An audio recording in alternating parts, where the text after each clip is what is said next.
அனைவருக்கும் வணக்கம். இந்த அருமையான விளக்க தொகுப்பிற்கு உங்களை ரொம்பவே உற்சாகத்தோட வரவேற்கிறேன். இன்னைக்கு நாம பேச போற விஷயம் சும்மா வீட்டை கூட்டுறதோ துடைக்கிறதோ கிடையாதுங்க.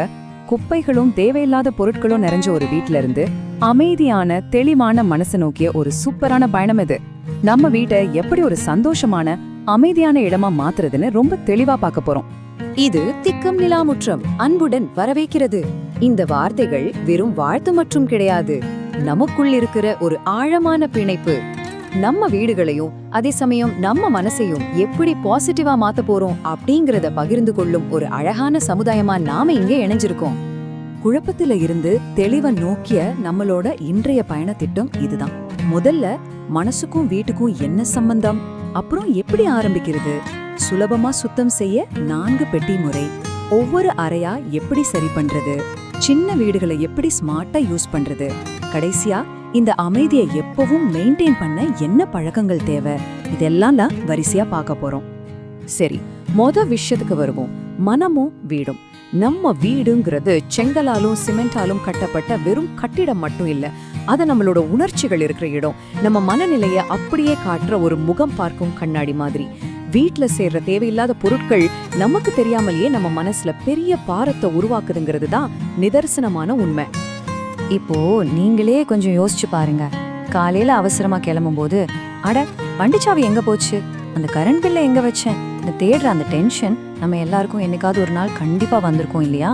அப்படி தேடும் போதே நம்ம எனர்ஜி எல்லாம் குறைஞ்சு மன அழுத்தம் ஸ்டார்ட் ஆயிடும். ஆனா அதையே எல்லா பொருட்களுக்கும் அதுக்கான ஒரு நிரந்தர இடம் இருக்குன்னு வச்சுக்கோங்க. உங்களோட காலை பொழுது எவ்வளவு அமைதியா கூலா தொடங்கும் நினைச்சு பாருங்க. வீட்டை சுத்தம் பண்ணணும்னு நினைச்சாலே அப்பாடா இவ்ளோ பெரிய வேலையை நான் எப்படி தனியா செய்வேன்னு ஒரு பெரிய மலைப்பு வரும். ஆனா கவலையே வேண்டாம். ஒரே நாள்ல வீட்டை மேஜிக் பண்ணி மாத்தணும்னு அவசியமே இல்ல. நம்ம செய்ய வேண்டியதெல்லாம் ரொம்ப சின்ன சின்ன முயற்சிகள் தான், அதாவது மைக்ரோ ஸ்டெப்ஸ். ஒரு நாளுக்கு வெறும் 10 நிமிஷம் ஒதுக்கினா போதும். அந்த 10 நிமிஷத்தை தொடங்குறதுக்கு முன்னாடி உங்களுக்குள்ளே இந்த 3 கேள்விகளை கேட்டுக்கோங்க. 1, இந்த இடத்துல நான் எப்படி உணர விரும்புகிறேன், அமைதியா ரிலாக்ஸ்டா இருக்கணுமா? 2வது, என் அன்றாட வாழ்க்கையை ரொம்பவே டிஸ்டர்ப் பண்ற அந்த மிகப்பெரிய பிரச்சனை, அதாவது அந்த ஒரு குறிப்பிட்ட இடம் எது? 3வது, இன்னைக்கு நான் செய்யக்கூடிய ரொம்ப சின்ன வேலை என்ன? இந்த கேள்விகள் நம்ம மூளைய ஐயோ இவ்ளோ வேலையாங்கிற பயத்துல இருந்து வெளிக்கொண்டு வந்து உடனே செயல்பட தூண்டும். பொருட்களை சும்மா ஒரு அறையில இருந்து இன்னொரு அறைக்கு மாத்தி ஒளிச்சு வைக்கிறதுக்கு பேரு சுத்தம் பண்றது கிடையாது. தேவை இல்லாததை அப்புறப்படுத்துறது தான் உண்மையான சீரமைப்பு. அதுக்கு நம்ம பயன்படுத்த போறதுதான் 4 பெட்டி முறை. இந்த கான்செப்ட் ரொம்ப பிரமாதமானது. வீட்ல எந்த ஒரு பொருளை எடுத்தாலும் அது இந்த 4 பெட்டிக்குள்ள ஏதாவது ஒண்ணுல போகணும்.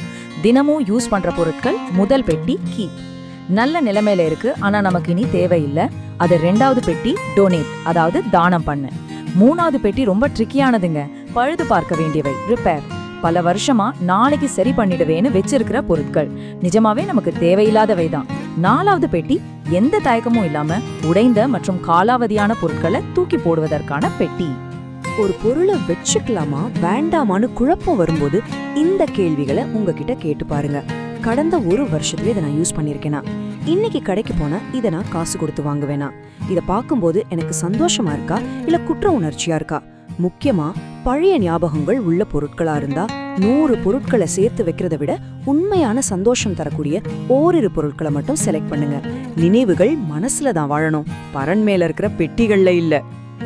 இப்போ பொருட்களை எப்படி பிரிக்கிறதுன்னு தெரிஞ்சுக்கிட்டோம். அடுத்ததா வீட்டோட ஒவ்வொரு அறையா எப்படி பிளான் பண்ணி சுத்தம் பண்றதுன்னு பாப்போம்.